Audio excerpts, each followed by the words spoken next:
Hello drama Tamil வியூவர்ஸ்க்கு hi. நாம இன்னைக்கு இந்த ட்ராமாவோட எபிசோட் நம்பர் 30ல என்ன நடக்குதுன்னு பார்க்கலாம். லாஸ்ட் எபிசோடில் என்ன நடந்திருக்கும், நம்ம ரோஸ் இந்த மே பொண்ணை கன்வின்ஸ் பண்ணி அந்த வெண்ணையும் போலீஸில் பிடிச்சி கொடுத்துருந்துருப்பாங்க. அவனை போலீஸில் பிடிச்சி கொடுத்த கோவத்தில் அவன் என்ன பண்ணிடுறான்னா, மே கிட்ட என்னை நீ எதிர்பார்க்காத, உன் குழந்தைய அழிச்சிருன்னு சொல்லியிருந்திருப்பான். இவனை தான் இப்போ போலீஸில் பிடிச்சி கொடுத்தாச்சு இல்லையா, அதனால் நமக்கு இங்கே வேலை இல்லைன்னு சொல்லிட்டு நம்ம ரோஸும் எல்லார்கிட்டையும் மன்னிப்பு கேட்டுட்டு நான் பேங்காக்கு போக போகிறேன்னு சொல்லிக்கிட்டு இருந்திருப்பாங்க.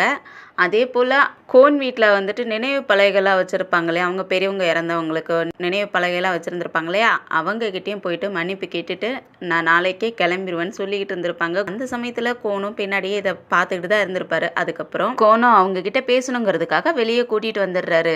வெளியே கூட்டிகிட்டு வந்துட்டு நீ எதுக்காக போகணும்னு நினைக்கிறேன், நீ இங்கேயே இருக்கலாம் இல்லையா, என் கூடயே இருந்துறேன்னு கேட்குறாரு. ஆனால் இல்லை, என்னாலலாம் இங்கே இருக்க முடியாது, எனக்கு ரொம்ப குற்ற உணர்ச்சியாக இருக்குது, என்னால் இங்கே இருக்க முடியாதுன்னு சொல்லிட்டு நீங்கள் என்னை மறந்துடுங்கன்னு சொல்கிறாங்க. ஏன்னா உன்னை நான் மறந்துடுறதா, எப்படி மறக்க முடியும், அன்றைக்கி நைட்டு நடந்தது, உன் கூட நான் டைம் ஸ்பெண்ட் பண்ணது, இது எல்லாமே என்னால் மறக்கவே முடியாது. அப்போனா நீ எல்லாத்தையும் மறந்துட போறியா, நம்ம ரிலேஷன்ஷிப்பை அவ்வளோதானான்னு கேட்க, அதை கேட்டோடனே அவங்களுக்கும் ஒரு மாதிரி ஆகிடுது, அழுகிற மாதிரி ஆகிட்டு, இல்லை என்னாலேயும் உங்களை மறக்க முடியாதுன்னு சொல்லுவாங்க. அப்போனா ரோஸ், நீயும் என்ன மாதிரி தான் யோசிக்கிற, எதுக்காக போகணும்னு நினைக்கிற, என்னை விட்டுட்டு போகாத, நீ இங்கே இறேன், என் கூடவே இருந்துருன்னு கேட்குறாரு. இல்லை கோன், உண்மையாலுமே என்னால் இங்கே இருக்க முடியாதுன்னு சொல்லுவாங்களா. அப்போனா உன் மைண்டை நீ சேஞ்ச் பண்ணிக்கணும்னு நினைக்கிற, ஆனால் அது என்னால் முடியாது, நான் இதோட நிறுத்த போகிறது இல்லைன்னு சொல்லுவார். அதுக்கப்புறம் அவங்களுக்கு ஒரு மாதிரி அழுகையே வந்துடுது. அழுதுகிட்டே நீங்கள் அப்பாவை நல்லபடியாக பார்த்துக்குங்க, நீங்கள் உங்கள் உடம்ப நல்லபடியாக பார்த்துக்குங்கன்னு சொல்லிட்டு அங்கேருந்து கிளம்ப போவாங்க. உடனே கோன் அவங்கள எடுத்து பிடிச்சி ஹக் பண்ணிக்கிறாரு. என்னை விட்டுட்டு போகாத அப்படிங்கிற மாதிரியே ஹக் பண்ணிக்கிறாரு. அதுக்கப்புறம் கொஞ்ச நேரத்தில் அவருக்கா அழுக தாங்க முடியல, அவங்கள விட்டுடுறாரு. ரொம்ப அழுதுகிட்டு இருக்காரு. இந்த சைடை நம்ம ரோஸும் அழுதுகிட்டு இருக்காங்க. அதுக்கப்புறம் நம்ம ரோஸ் என்ன பண்ணுறாங்கன்னா, அவங்க ஏற்கனவே சாப்பிடக்குள்ளெல்லாம் ஃபோட்டோஸ் எல்லாம் எடுத்திருப்பாங்க இல்லையா, அந்த ஃபோட்டோஸ் எல்லாம் எடுத்து பார்க்குறாங்க. அந்த ஃபோட்டோஸ் எடுக்கிற மூமெண்ட்லலாம் இவங்க ரொம்ப வெக்கப்பட்டிருப்பாங்க இல்லையா, அதெல்லாமே அவங்களுக்கு ஞாபகம் வருது. ஆனால் அவங்களால ஒன்றும் பண்ண முடியல. இதுக்கு மேலே நம்ம இங்கேருந்து போகிறதுன்னு ஆயிடுச்சு. இந்த ஃபோட்டோலாம் எதுக்கு வைக்கணும்னு சொல்லிட்டு அந்த ஃபோட்டோஸை அப்படியே டெலீட் பண்ணி விட்டுறாங்க. டெலீட் பண்ணி விட்டுட்டு ரொம்ப அழுதுகிட்டு இருக்காங்க. இங்கே நம்ம கோனும் தூங்காமல் சோகமாக உட்காந்துருக்க, அப்படியே 2 பேருக்குமே அந்த நைட்டு சோகமாகவே முடியுது. அடுத்த நாள் காலையிலேயே அவங்க ஃபேமிலியாக பேங்காக்கு கிளம்பிட்டாங்க. ஏர்போர்ட்டுக்குள்ளே வந்த உடனே ரோஸ் அம்மாவும் தம்பியும் முன்னாடி உள்ளே போயிடுறாங்க. ரோஸும் கிளம்ப போக கோன் கையை பிடிச்சிக்கிறாரு. கையை பிடிச்சிக்கிட்டு உனக்கு எந்த ஹெல்ப்பாக இருந்தாலும் என்கிட்ட கேளு, நான் உனக்கு ஹெல்ப் பண்ணுவேன்னு சொல்கிறாரா. அதுக்கு அவங்க சரிங்கிற மாதிரி சிரித்து மட்டும் வைக்கிறாங்க, எதுவும் சொல்லலை. அதுக்கப்புறம் அங்கேருந்து மனசே இல்லாமல் அங்கேருந்து கிளம்பிடுறாங்க. வீட்டில் கோன் அப்பாவும் ரொம்ப ஃபீல் பண்ணிக்கிட்டு இருக்காரு. ரோஸை அவங்க மகளாக தானே பார்த்துக்கிட்டு இருந்தாரு. அவருக்கும் இவங்க விட்டுட்டு போனது அவருக்கும் ரொம்ப மனசு கஷ்டமாக இருக்குது. அவங்களே நினச்சிக்கிட்டு இருக்காரு. அதுவும் இல்லாத பக்கத்தில் ஆல்ரெடி ஒரு குக்கீஸ் வாங்கிட்டு வந்து அவருக்காக கொடுத்துருப்பாங்க நம்ம ரோஸ். அந்த குக்கீஸையும் வச்சுக்கிட்டு அதை பார்த்து யோசிச்சுக்கிட்டு இருக்காரு. அவங்க கொண்டு வந்து கொடுத்தது, அவங்கக்கிட்ட சிரித்து பேசிக்கிட்டு இருந்தது, அதையெல்லாம் நினச்சி பார்த்துட்டு ரொம்ப சோகமாக உட்காந்துருக்காரு. அந்த நேரத்தில் யூயாங் அங்கே வந்துட்டு இவர் இப்படி சோகமாக இருக்கிறத பார்த்துட்டு, அப்பா என்ன பண்ணுறீங்கன்ட்டே வர, சும்மா தான் உட்காந்துருக்கேன்னு சொல்லுவாரா.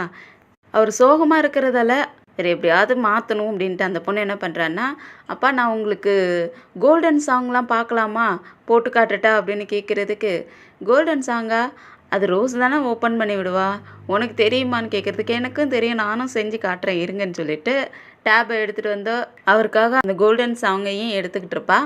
அந்த டைமில் கோனும் வந்துடுறாரு. கோன் வந்துட்டு அப்பா என்ன பண்ணிக்கிட்டு இருக்கீங்கன்னு கேட்க, நான் தான் உங்ககிட்ட கேட்கணும், எங்கள் ரோஸ் குடும்பத்தெல்லாம் அனுப்பி விட்டுட்டியா, அவங்க நல்லபடியாக போய் சேர்ந்துட்டாங்களா அப்படின்லாம் விசாரிச்சுக்கிட்டு இருப்பாரு. அப்போ அங்கே குக்கீஸ் இருக்கிறத பார்த்துட்டு, குக்கீஸ் எப்படிப்பா அப்படின்னு கேட்குறதுக்கு, இல்லை உங்கள் அம்மா கிட்ட யாரோ தெரிஞ்சவங்க அந்த ரோஸ் வாங்கிட்டு வருவார்ல, அதே கடையில் இப்போ வாங்கிட்டு வந்தாங்களாம், அதுதான் கொண்டு வந்து கொடுத்தாங்க அப்படின்னு சொல்லுவார். அதனால் கோனும் அந்த குக்கீஸை பார்த்துட்டு ஃபீல் பண்ணிக்கிட்டே இருப்பார். அப்போ கோன் அப்பா இருந்துட்டு கோன்னு கூப்பிடுறாரு. அவருக்கு காதுலேயே விழலை. அதுக்கப்புறம் வேகமாக கோன்னு கூப்பிடவும் தான் சொல்லுங்கப்பான்னு கேட்குறாரு. என்னை வெளியே கூட்டிகிட்டு போன்னு சொல்ல, அதுக்கப்புறம் 2 பேருமே வெளியே வந்துடுறாங்க. வெளியே வந்துட்டு கோன், இந்த ரோஸ் பொண்ணு வீட்டுக்குள்ளே சுற்றிக்கிட்டே இருப்பா, எதையாவது வாங்கிட்டு வந்து இதை சாப்பிடுங்க இதை சாப்பிடுங்கன்னு சொல்லிட்டு கொடுத்துக்கிட்டு இருப்பா. இப்போ அவள் இல்லாதது எனக்கு என்னமோ ஒரு மாதிரி இருக்குன்னு சொல்லிக்கிட்டு இருக்க, அப்போ அவள் போயிட்டு எவ்வளோ நேரம் ஆகுது, 1 மணி நேரம் கூட ஆகலை, அதுக்குள்ளே நீங்கள் ஃபீல் பண்ண ஆரம்பிச்சிட்டிங்களா அவளை நீங்கள் மிஸ் பண்ணீங்கன்னா வேணால் கால் பண்ணி பேசுங்க. அவள் மட்டுமா சுட்டித்தனமாக சுற்றிக்கிட்டு இருந்தா நம்ம யூயாங் கூட அப்படி தானே. என்னதான் இருந்தாலும் அவள் என் பொண்ணால வந்திருந்தா. என் மனசுக்கு தெரியும் அவள் என்னோட பொண்ணு இல்லைன்ட்டு. ஆனால் என்னால் ஒத்துக்கவே முடியல. என் மனசு ஒத்துக்கவே மாட்டேங்குது.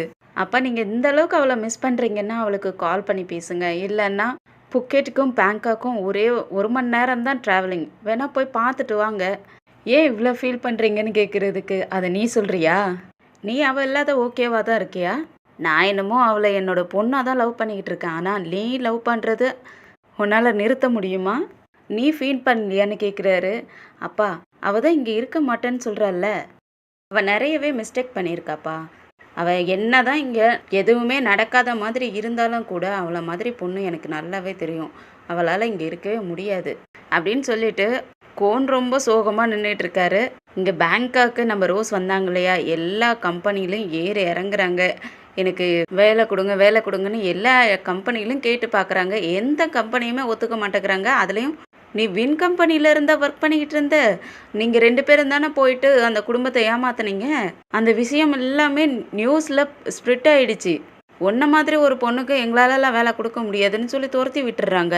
சரி வேலை தான் கிடைக்க மாட்டேங்குது. வீடையாவது விற்றுட்டு அந்த வின்க்கு கொஞ்சம் பணம் கொடுக்க வேண்டியது இருக்கு இல்லையா, அதெல்லாம் கொடுக்கலான்னு ட்ரை பண்ணுறாங்க.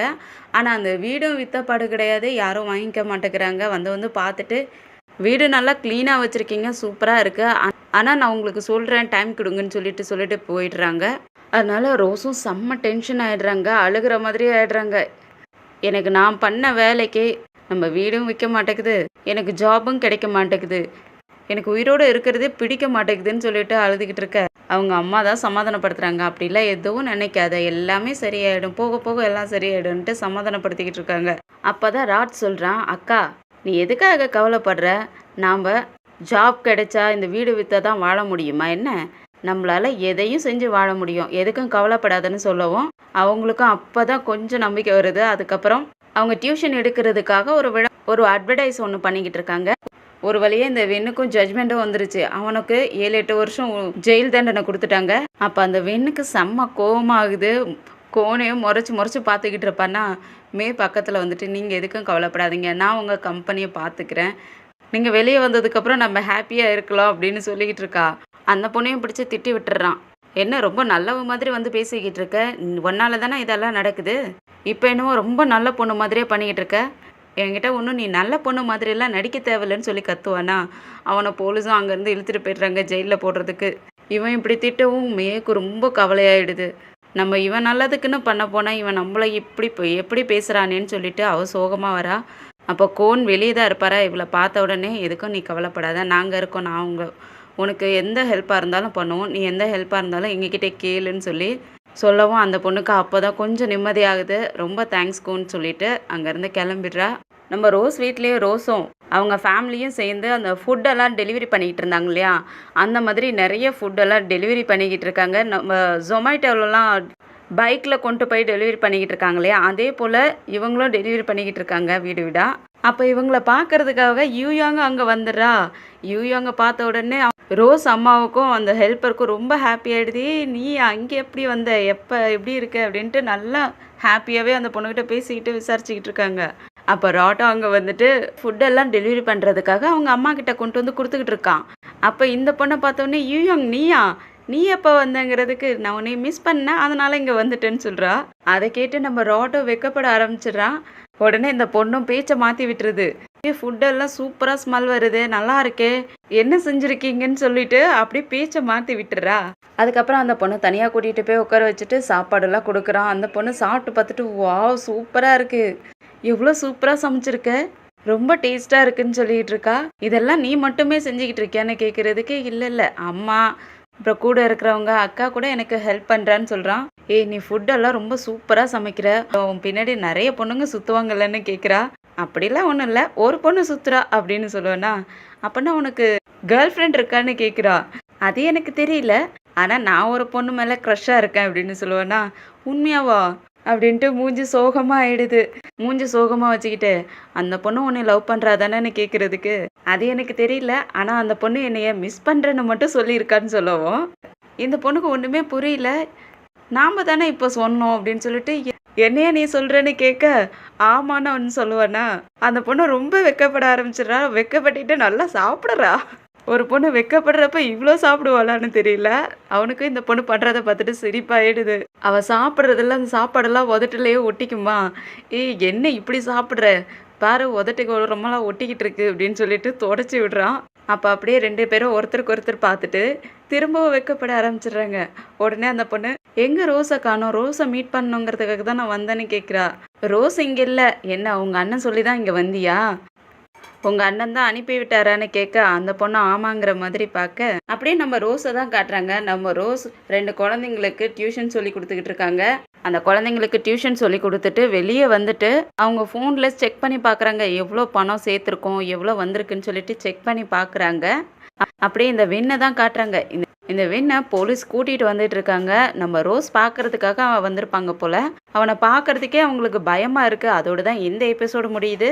நம்ம ரோஸும் கோனும் பிரிஞ்சு அவங்கவுங்க லைஃப்பை அவங்கவுங்க பார்த்துக்கிட்டு இருக்காங்க. நம்ம ராட்டோ யூயாங் கூட ஃப்ரெண்ட்லியாக பேசி பழகிக்கிட்டு இருக்கிற மாதிரி தெரிஞ்சாலும் கூட அவங்களுக்குள்ள ஒரு லவ் உருவாயிருந்திருக்கு.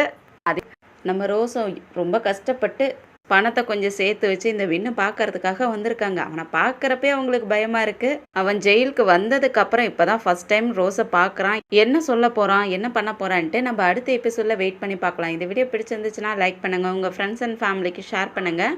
அப்படியே நம்ம சேனலை சப்ஸ்கிரைப் பண்ணி பெல் ஐக்கனை கிளிக் பண்ணி வச்சுக்கோங்க. அடுத்த எபிசோடில் சந்திக்கிற வரைக்கும் பாய் அண்ட் தேங்க்யூ.